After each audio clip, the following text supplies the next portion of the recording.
హరి ఓం హరి ఓం. 2025 సంవత్సరం డిసెంబర్ నెల 6వ తేదీ చిత్తూరు మహానటుడు నాగయ్య కళాక్షేత్రంలో ధూర్జటి మహాకవి రచించిన ధూర్జటి శతకం కాళహస్తి శతకం మీద జరుగుతున్న 3 రోజుల ప్రవచనంలో భాగంగా 2వ రోజు ప్రవచనానికి మీకు అందరికీ హృదయపూర్వకంగా స్వాగతం పలుకుతున్నాం. యథావిధిగా మనం వందే మాతర నినాదంతో ప్రవచనం ప్రారంభం చేద్దాం. వందే మాతరం, వందే మాతరం, వందే మాతరం. నిన్ను నీ వెరుగుమా నీవే దైవంబని విశ్వమంతకు చాటు వేద భూమి. నిన్ను నీ వెరుగుమా నీవే దైవంబని విశ్వమంతకు చాటు వేద భూమి. ఆది విష్ణువునైన అవతారమెత్తించి కర్మఫలము సంగు కర్మభూమి. ఆది విష్ణువునైన అవతారమెత్తించి కర్మఫలము సంగు కర్మభూమి. గుడి పావురాలకై తొడకోసి ఇచ్చిన భూమి సులేలిన పుణ్యభూమి. గుడి పావురాలకై తొడకోసి ఇచ్చిన భూమి సులేలిన పుణ్యభూమి.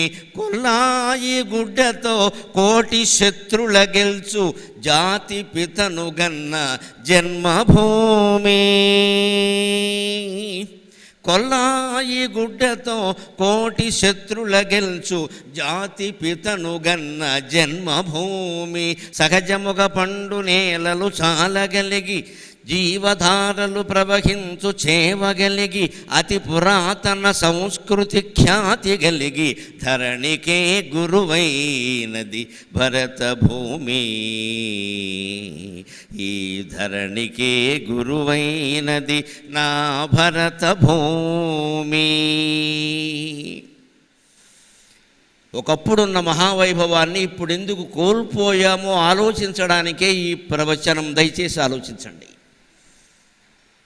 400-500 ఏళ్ల క్రితమే విమానాలు లేని రోజుల్లో, రైళ్లు కూడా లేని రోజుల్లో, వేల మైళ్ళ దూరంలో ఉన్న విదేశాల నుంచి నా దేశానికి ఓడల మీద మార్గాన్ని ముందు కనుక్కుని తర్వాత ఓడల మీద వచ్చారు.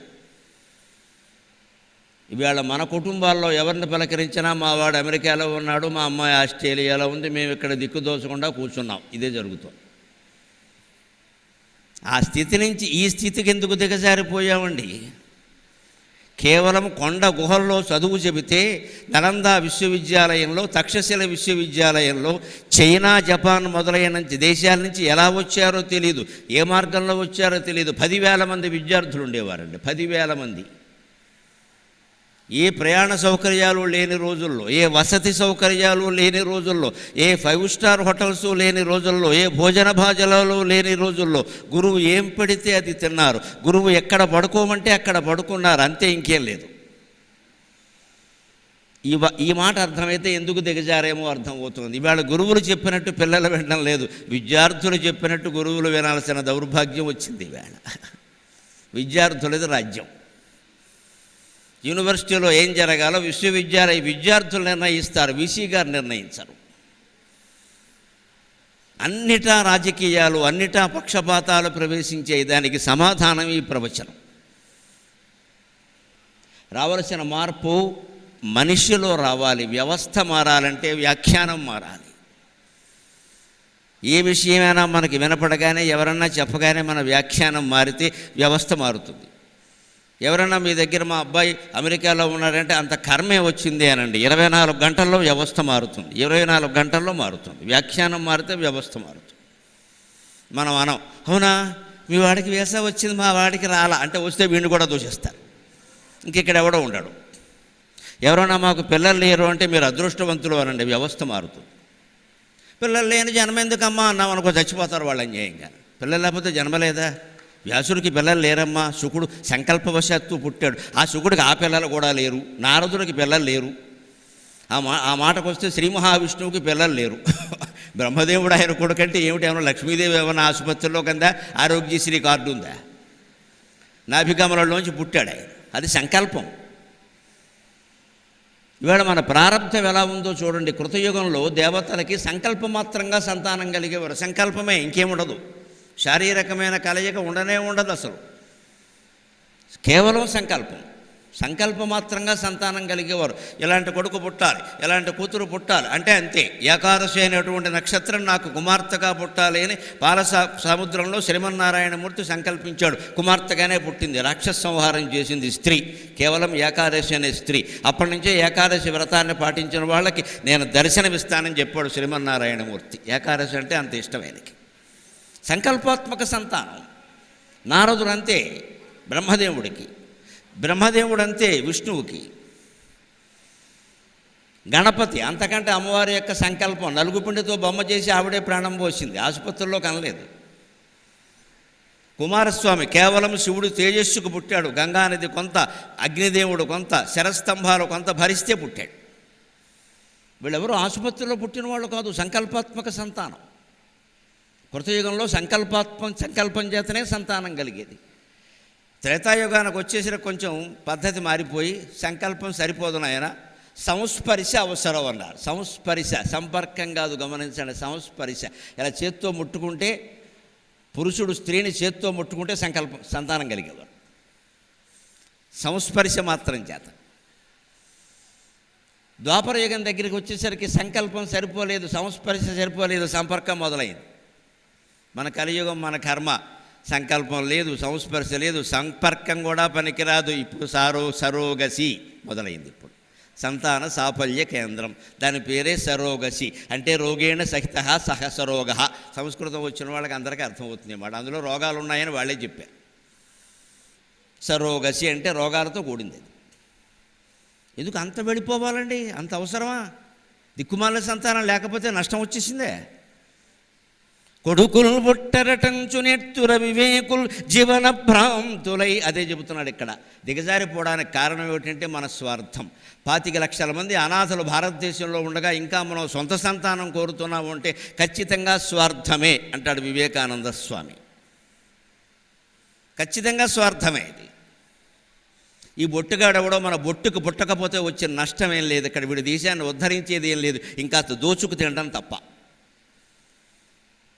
ఈ పిచ్చి నమ్మకాలు పెట్టుకుని దేవాలయాల చుట్టూ తిరిగి, తీర్థాల చుట్టూ తిరిగి సొంత సంతానం ఏడవకండి. ఏడుస్తున్న సంతానం చాలామంది ఉన్నారు. వాళ్ళని పోషిస్తే మనం దేవుణ్ణి పోషించినట్టు లెక్క. మీకు డబ్బులు ఎక్కువగా ఉంటే నన్ను అడిగితే సోషల్ వెల్ఫేర్ హాస్టల్కి 1 నెల ఖర్చంతా మీరు భరించండి. వాళ్ళకు పాలు పోయండి, వాళ్ళకి బట్టలు కుట్టించండి, వాళ్ళ కిటికీలకి తలుపులు పెట్టించండి. చలికాలం వాళ్ళు బాధపడుతున్నారు దుప్పట్లు లేక. మీ ఇంట్లో మిగిలిన దుప్పట్లు పట్టుకెళ్ళి సాంఘిక సంక్షేమ హాస్టల్లో ఇవ్వండమ్మా. దూర్జటి ఆశయం కాళహస్తీశ్వరుని ఆశయం నెరవేరుతుంది. ఈ దాన ధర్మాలు చెయ్యాలి. ఎంతసేపు మనం ఏమనుకుంటామంటే మనకి సౌకర్యం. చచ్చిపోతున్నారు ఏ సౌకర్యాలు లేక. ఏ సోషల్ వెల్ఫేర్ హాస్టల్నైనా మీరు తిలకించండి, ఎంత చచ్చిపోతున్నారో పిల్లలు. ఇంత చలిసేసరికి మనకి 16 దుప్పట్లు ఉంటాయి, రగ్గులు ఉంటాయి మన మంచాల మీద. వాళ్ళకి ఏం లేవండి, దుప్పట్లు లేకపోగా కిటికీకి తలుపులు లేవమ్మా అక్కడ.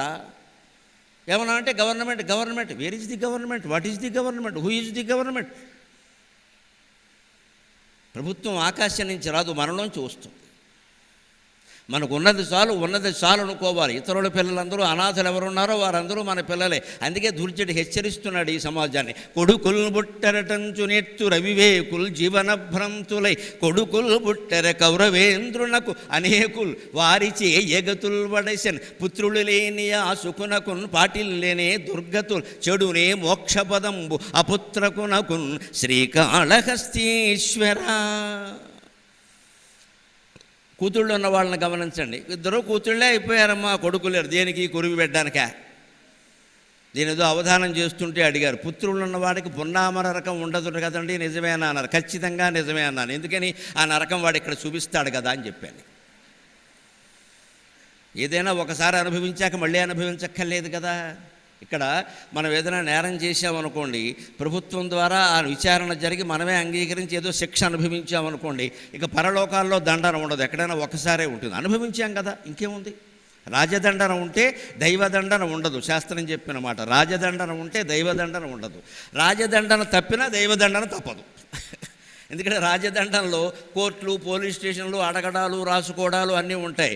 యమధర్మరాజు దండంలో అవే ఉండవు. నిలబడు, చిత్రగుప్త వీడేమి చేశాను, వీడి తల్లిని చంపాను, ఆయనచో వీడిని నూనెలో పెట్టి మిరపకాయ బజ్జీ వేయించినట్టు వేయించుము అంటాడంతే. నువ్వు చేశావా అనడు. అంటే ఎవడో నిజం చెప్పడని ఆయనకు తెలుసు. నువ్వు చేశావా, అక్కడ సాక్ష్యాలు, ఆధారాలు ఉండవు, శిక్షలే ఉంటాయి.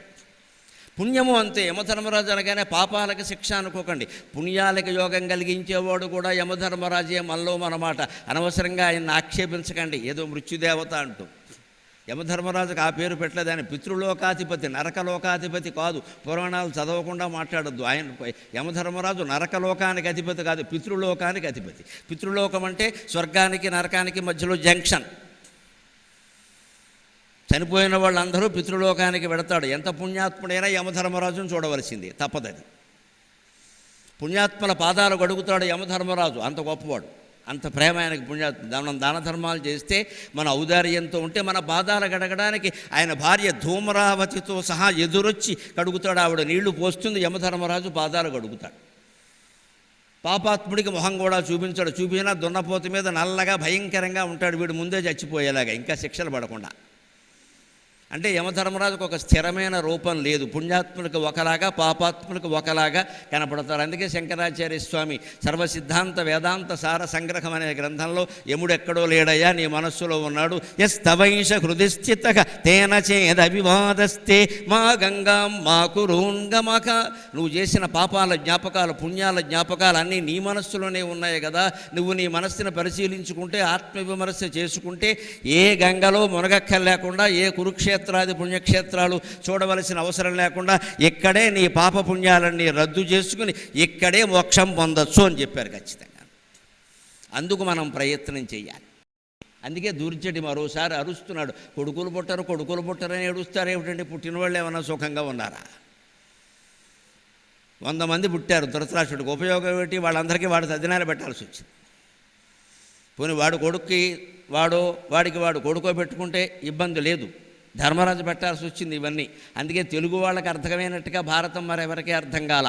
తెలుగు వాళ్ళు ఏమన్నారో తెలుసో, భారతం మొత్తం చదివాక మొదట్లో వ్యాఖ్యానం చేశారు, చివరిలో వ్యాఖ్యానం చేశారు. మొదట్లో ఏమన్నారంటే, తింటే గారెలు తినాలి, వింటే భారతం వినాలన్నారు. చాలా గొప్ప వ్యాఖ్యానం అది. గారెలతో పోల్చడం ఏంటంటే, ఇంకా బూరెలు లేవా, బొబ్బట్లు లేవా, మిరపకాయ బజ్జీలు లేవా, బోళ్ళు ఉన్నాయి ఇక్కడ. పిండి వంటలు బోళ్ళు ఉన్నాయమ్మా. గారెలతో పోల్చడం ఏంటి? గారెలకో రుచి లేదు, గమనించండి. గారెలు కమ్మగా ఉంటాయి, కమ్మదనం అనేది రుచి కాదు. రుచి అంటే తీపి, కారం, చేదు, వగరు, ఉప్పు, పులుపు, 6 రుచులే ఉన్నాయి. 7వ దాన్ని రుచి అనలేదు. రుచి అంటే కమ్మదనం రుచి కాదండి. కమ్మగా ఉంటే ఏదో ఒకటి నంచుకోవాలి. గారెలకి ప్రత్యేకమైన రుచి లేదు. అందులో ఎన్ని నంచుకుంటారో తెలుసా? అల్లపండుతో నంచుకుంటారు, కారప్పొడి నంచుకుంటారు, శనగపిండి పచ్చడి, శనగపప్పు పచ్చడి నంచుకుంటారు, వేరుశనగ గుళ్ళు పచ్చడి నంచుకుంటారు, చారులో గారి, పులుసులో గారి, మజ్జిగలో గారి, నీ తలకాయలో గారి, నా తలకాయలో గారి, 100 గారెలు ఉన్నాయి ఇక్కడ. తద్దినాలు పెట్టే వాళ్ళందరికీ తెలుస్తాయి ఇవన్నీ. గారికి 100 లక్షణాలు ఉన్నాయి. బెల్లం పాకం, చెరుకు పానకం, బెల్లం పొడి, ఎన్ని నంచుకుంటారో. నువ్వు ఏది నంచుకుంటే గారెల రుచిలో ఉంటాయి. అంటే భారతం ఎవరు చదివితే వారికి కావలసిన సమాచారం అందిస్తుంది. అందుకని తింటే గారెలే తినాలి, వింటే భారతం వినాలి అంటాడు. అది తెలుగువాడి మేధాశక్తి. మరో భాషలో లేదు ఈ సామెత, తెలుగులో ఉంది. అదే తెలుగువాడు ఇంకో మాట అన్నాడు. మొత్తం భారతం అయిపోయాక పాండవుల సంపాదన అంతా కౌరవులు తద్దినాలకి సరిపోయింది అన్నాడు. బ్రహ్మాండంగా ఫస్ట్ ఇయర్ బడ్జెట్ అంతా అంతే. ఇది గొప్ప వ్యాఖ్యానం. ధర్మరాజుల వారు సాధించింది ఏమీ లేదు. ఈ రాజ్యం అంతా ఎందుకు సరిపోయింది అంటే, తద్దినాలు పెట్టడానికి సరిపోయింది. పైగా ధృతరాష్ట్రుడు బతుకున్నాడు. వాళ్ళందరికీ పెడతావా పెట్టవా అని 100 మందికి బోల్డు దానాలు చేయించాడు. వీడు సొమ్ము కాదు కదా, అత్త సొమ్ము అల్లుడు ధారపోసాడని వీడు ధారపోసాడు. ఇక్కడ ధర్మరాజు నెత్తిమీ కూర్చున్నవాడు, ఆయన మెత్తటి మనిషి. ఓ పక్క భీముడు వద్దని చెప్పేవాడు. పాపం ఎందుకు అన్నయ్య ఆయన మాట పెట్టావు, ఈయన బలహీనుడు కాబట్టే కదా వాళ్ళందరూ తయారయ్యారు అని భీముడు ఏమంటాడంటే, చివరి ఆశ్రమవాస పర్వంలో ఈ ధృతరాష్ట్రుడు మాట వినడం, ఈ గౌరవించడం ఎప్పటికైనా మానేయి. వాళ్ళ పిల్లలకి మనం పెట్టబెట్టి తద్దినాలు పెట్టుకుంటే వాడు సంపాదించుకుని పెట్టుకోమని, లేదా మానేయమని ఎక్కడ అని పాపం భీముడు మానవతావాది. ఎవరన్నాడో తెలుసు, అన్నయ్య నువ్వు చేయదలుచుకున్న దానాలన్నీ కర్ణుడి పేర చెయ్యి, నువ్వు పెట్టవలసిన ఆబ్దికాలన్నీ కర్ణుడికి పెట్టు, మనం మహాద్రోహం చేసింది అన్నగారు కర్ణుడికి, నా హృదయం చిన్నమైపోతోంది, ఎప్పటికీ కర్ణుడికి చేద్దామని ఏడిచాడమ్మా భీముడు అంతటి మానవతావాది. భీముడు అంటే బండ మనిషి అనుకోకండి దయచేసి, ఆయనలో చాలా సున్నితమైన భావాలు ఉన్నాయి. కర్ణుడు అన్నగారని తెలిసిన తర్వాత కుంతీదేవిని శపించలేదు, కానీ ఎక్కువ బాధపడిన మనిషి భీముడు. చీ ఈ మాట ముందు తెలుసుంటే ఎంత బాగుండేది అని. చేసే దానాలని కర్ణుడి పేరు చేయవయ్యా, అనవసరంగా చంపేశాం, అన్యాయంగా చంపేశాం. వాడు మా అన్నగారు నీకంటే పెద్దవాడని తెలిస్తే నేను వాడి కాళ్ళ మీద పడేవాడిని కదా. కత్తి తీసుకుని రథం మీదకి దూకి వాడి నాలుక చీరేద్దామని చూశానయ్యా, ద్రౌపదీదేవిని ఆక్షేపిద్దామని. అంతకుముందే నా అన్నగారని తెలుసుంటే నేను ఈ పని చేసేవాడినా అని భీముడు చాలా బాధపడ్డాడు. మానవ సంబంధాలు ఇంత విచిత్రంగా ఉంటాయి. ఏ బంధము శాశ్వతం కాదు. అందుకే దుర్జుడు చెబుతున్నాడు, కొడుకులు పుట్టలేదు కూతుళ్ళు పుట్టలేదు అని ఏడుస్తారని. పుట్టి సాధించేది ఏమిటి ఇక్కడ? అహంకారాన్ని పెంచుకోవడం, మమకారాన్ని పెంచుకోవడం తప్పితే ఆ పిల్లలతోటి ఈ వంశపరంపరా కార్యక్రమంతో ఒరిగేది ఏమీ లేదు. ధృతరాష్ట్రుడికి పుట్టారు కదా, ఏమైందన్నాడు. ఇంకో మాట అన్నాడు, పుత్రులు లేని ఆ శుకునకును పాటిల్లేనే దుర్గతులు. వ్యాసుడికి ఇంకా చివరిలో కాస్త సంకల్పాత్మక సంతానంగా శుకుడు ఒకడు కలిగాడు. శుకుడుగా వాళ్ళు లేరుగా, ఆయనకి పెళ్ళే లేదు. 16 ఏళ్ల వయస్సులోనే తండ్రి దగ్గర భాగవతం నేర్చుకుని లోకానికి భాగవతాన్ని పరీక్షిన్ మహారాజు రూపంలో అందించి మహానుభావుడు లోకాలు దాటి సూర్యనారాయణమూర్తిలో ప్రవేశిస్తూ ఉంటే సూర్యుడు పురుష రూపం ధరించి సుఖమహర్షికి స్వాగతం చెప్పేట. వ్యాసభారతం ఆనుశాసనిక పర్వంలో ఉంటుంది. ఘట్టం చదివితే జన్మ తరిస్తుంది. ఆనుశాసనిక పర్వంలో ఉంటుంది. సూర్యమండలం నుంచి ఒక తేజోమయమూర్తి బయటకు వచ్చేట. ఎవరైనా జయస్సదా సవితృమండల మధ్యమూర్తి నారాయణ సరసిజాసన సన్నివిష్టక. జయస్సదా సవితృమండల మధ్యవర్తి. సూర్యనారాయణమూర్తి అంటారు మన తెలుగు మాటల్లో, గమనించండి. సత్యనారాయణమూర్తి అంటారు. అంటే సత్యానికి బలం ఊరికే రాదు, నారాయణుడు ఉండడం వల్ల వస్తుంది. సూర్యుడికి తేజస్సు ఊరికే రాదు, నారాయణుడు ఉండడం వల్ల వస్తుంది. ఆ సూర్యనారాయణమూర్తి మానవ రూపం పురుష రూపం ధరించి సుఖమహర్షికి స్వాగతం చెప్పేట. నీ తేజస్సు ముందు నా తేజస్సు వెలవెలబోయినట్టుగా ఉందయ్యా, నువ్వు రావడం నా అదృష్టమని. అంతటి యోగ జ్ఞానాన్ని సంపాదించి మోక్షం పొందాలి, కానీ పిల్లా పాప దేనికంటే పని లేక. అందుకని చెడునే మోక్షపదం వపుత్ర కొనుక్కున్నాడు. 8,000 మంది ఉన్నారు కాబట్టి చెప్పవలసిన మాట చెబుతున్నా. ముద్దొచ్చినప్పుడే సంకెక్కమన్నారు. జనం ఉన్నప్పుడే 4 మంచి మాటలు చెప్పాలి. ఎవడు విన్నప్పుడు చెబితే ఏం ఉపయోగం? అందుకని నేర్చుకుందాం దయచేసి. పిల్లల గురించి సంతానం గురించి తాపత్రయపడదు. ఎవరైనా మీ దగ్గర సంతానం లేదని మాట్లాడితే అదృష్టవంతురాలే అమ్మ అనండి, సుఖంగా ఉంటారు వాళ్ళు, అంతే లెక్క. దాని గురించి ఇంకెక్కడ మొక్కక్కర్లేదు, ఏం చేయాలి. అలాగని ఉన్నవాళ్ళని ఎందుకు కన్నారు అనవసరంగా అనకండి, అదో గొడవ. వాళ్ళకి అనడమో మంచిదే, వీళ్ళకి అనకపోవడమో మంచిదే. అసలు ఏది జరిగిందో అది జరగనేయండి, మన వ్యాఖ్యానం దేనికి మధ్యలో. మీకున్నారు మంచిదండి, సంతోషం, బాగా తీర్చిదిద్దండి పిల్లల్ని దేశభక్తితో దైవభక్తితో. పిల్లలంటే మెడిసిన్ చదివించడం, ఇంజనీరింగ్ చదివించడం కాదు, 2 విద్యలు చదివించాలి. ఒకటి దేశభక్తి, 2 దైవభక్తి. ఈ 2 చదివించాలి. ఈ 2 చదివి ఇంజనీరింగ్ డాక్టర్ కాదు ఇక్కడ. నువ్వు ఏం చదివినా దేశభక్తి దైవభక్తి ఉండాలి. లేనప్పుడు దేనికి? ఇవాళ ఇంజనీరింగ్ చదివిన వాళ్ళు చాలామంది ఉన్నారు, ఐఐటీలో చేరి ఆత్మహత్యలు చేసుకుంటారమ్మా. ఎందుకని? దైవభక్తి లేదు, ఆత్మవిశ్వాసం లేదు, దేశభక్తి ముందే లేదు. మనం స్వార్థపరుల కింద తయారు చేసాం. నీకేం ర్యాంక్ వచ్చింది, నీ ప్యాకేజీ ఎంత, నీ కంపెనీ ఏంటి, నీ ప్రమోషన్ అప్పుడు ఇవ్వడిగాని తప్పితే నీకు జ్ఞానం వచ్చిందా? ఎవరికైనా 10 రూపాయలు దానం చేసావా? ఎవరైనా బాధపడుతుంటే ఓదార్చావా అని ఒక్క మాట ఏ తల్లి అయినా ఏ తండ్రి అయినా వాళ్ళ పిల్లలతో అనుంటే వాళ్ళకి నేను మనసా వాచా కర్మణ నమస్కారం చేస్తున్నానమ్మా. ప్రవచనాల ప్రాధాన్యవది, ప్రవచనాల ప్రభంజనవది. ఎంతసేపు విద్య గురించి, ర్యాంకుల గురించి, ఉద్యోగాల గురించి మాట్లాడకండి. సత్కర్మల గురించి, సంస్కారం గురించి మాట్లాడండి.